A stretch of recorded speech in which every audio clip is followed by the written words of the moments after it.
কৃষক আমার এখানে কিছু বলার নাই। আল্লাহ রাব্বুল আলামিন যেন এগুলো রুচিলা আমাকে ছালা, এটাই আমার আল্লাহর কাছে কামনা।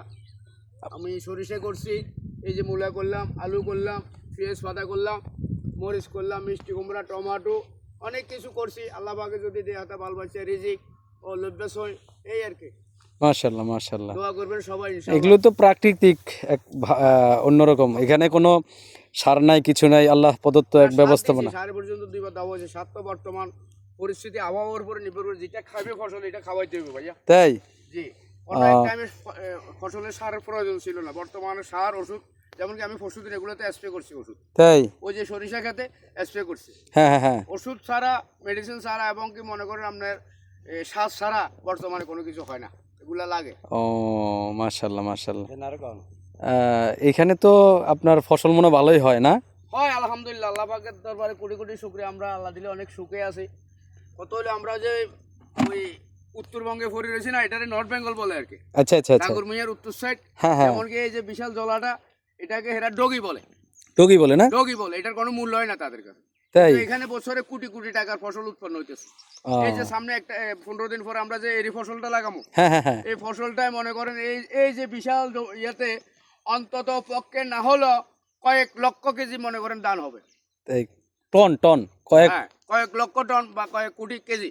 আচ্ছা যেটাই হোক, যেটাই বলে নাকি হ্যাঁ। প্রচুর ধান হয় মনে হয়। প্রচুর, মানে এগুলা আমরা গন্ডায় 4 মণ করে কাটে। এই যে এগুলা সব ফসল হবে। ফসলের জমিন তো, হ্যাঁ সব ফসলের দেখতেছি জমি। এগুলা যে দেখতেছি। সার দিয়ে রাখছে না, হ্যাঁ হ্যাঁ। এগুলা সর্বোচ্চ 10 থেকে 12 দিন পরে রোয়া লাগবে ইনশাআল্লাহ। মাশাআল্লাহ মাশাআল্লাহ। ওই আমার এটা কি দেখা তো, আপনার নিজস্ব ওই যে জায়গা? আমি যখন ওমেন ছিলাম, হ্যাঁ হ্যাঁ হ্যাঁ ওই আমি ডিসকভারি একটা চ্যানেল আছে না, ওইটাতে দেখছিলাম ভিয়েতনামে হ্যাঁ হ্যাঁ। কৃষকের কত মূল্য সরকারের কাছে।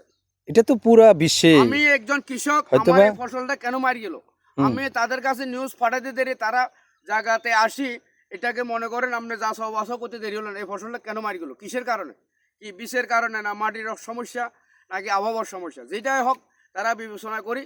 তারা আমরা থেকে মনে করেন প্রশ্ন হলো যে আপনার এখানে কত টাকা খরচ গেলো, হ্যাঁ আমার এত টাকা খরচ গেছে, তাহলে এটাও পরিশোধ করলো। পরবর্তীতে আবার এই ফসলটা যে মারিয়েছে, আরেকটা ফসল লাগালে অতি দূরতে, কিভাবে কৃষক মানে দাঁড়াইতে পারে, উঠে যায় আর কি। উঠে যায়, তখন তারা সরকারিভাবে সব কিছু তারাই দেয়, যেমন কি বীজ বলেন, সার বলেন। আমাদের দেশেও তো আপনার হচ্ছে কৃষকের যে খাটে, কৃষকের তারা বাতা পর্যন্ত দেয়। আচ্ছা আচ্ছা আচ্ছা। ওই কৃষক যেন কিস্তির করে যাইতে না হয়, ওই কৃষক যেন আত্মীয়র কাছে 10 টাকা হাওলাত না চাইতে পারে, ওই কৃষক যেন কেউর কাছে যে আমার ঘরে খাবার না, আমাকে 1 কেজি চাউল দাও। আচ্ছা আচ্ছা। এই সচেতনতা কার কাছে? ভিয়েতনামে সরকারের কাছে আছে। সারা বিশ্বেতে আমি একটাই দেখছি।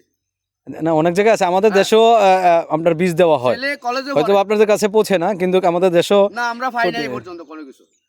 ছেলে কলেজে পড়ে, বাপের জমিনে কাজ করে, ছেলে কলেজ থেকে আসি সাইকেল জমিনে রাইলে রাখলো, পোশাক খুললো, বাপে ভাত খানা আনি রাখছে, জমিনে রাইলে বসে খানা খাইছে, খাই আবার বাপের সাথে জমিনে কাজ করে, অথচ একজন ইউনিভার্সিটির ছাত্র ভিয়েতনামে। ভিয়েতনাম আমাদের দেশে না, আমাদের দেশে এগুলো হবে না। না না, আছে আছে আছে, উত্তরবঙ্গের অনেক পোলাপান এরকম আছে যে নাকি ভার্সিটিতে পড়ালেখা করা সত্ত্বেও তারা ক্ষেত খামার কাজ করে। সচেতন করার তো কেউ নাই, সবাই আছে সুশি খাবার। চুষি তো আমরা বাঙালি তো চুষি খাবার, এটা তো আমাদের খালি আমাদের পিছনে আমি, আমার পিছনে আমনে, আমনে কর আমি বড়, আমি কই আমি বড়, মানে ক্ষমতায় গেলে দেখা যায় যে যার যার স্বার্থ নিয়ে তেতে আছে। কৃষক কোন দিকে আছে, দেশ কোন দিকে যায়, জাতি কোন দিকে যায়, এই খবর আর কেউ থাকে না। 71-এ যখন 16 ডিসেম্বর বিজয় লাভ করে, তার পরবর্তীতে তো আমাদের দেশের চোর সামারি ডাকাতি সবকিছু বেড়ে গেছে। এগুলো তো আমরা মনে করেন যে একেবারে প্রতি ঘরে ঘরে আছে। হ্যাঁ, এগুলো তো প্রতি ঘরে ঘরে। দোয়া করেন আল্লাহর কাছে, দোয়া করেন ইনশাআল্লাহ। আপনার বক্তৃতাটা খুবই চমৎকার হয়েছে, ধন্যবাদ আপনাকে, অসংখ্য ধন্যবাদ। এরকম কাজ করবেন ইনশাআল্লাহ। আমার উমরের খবর কি?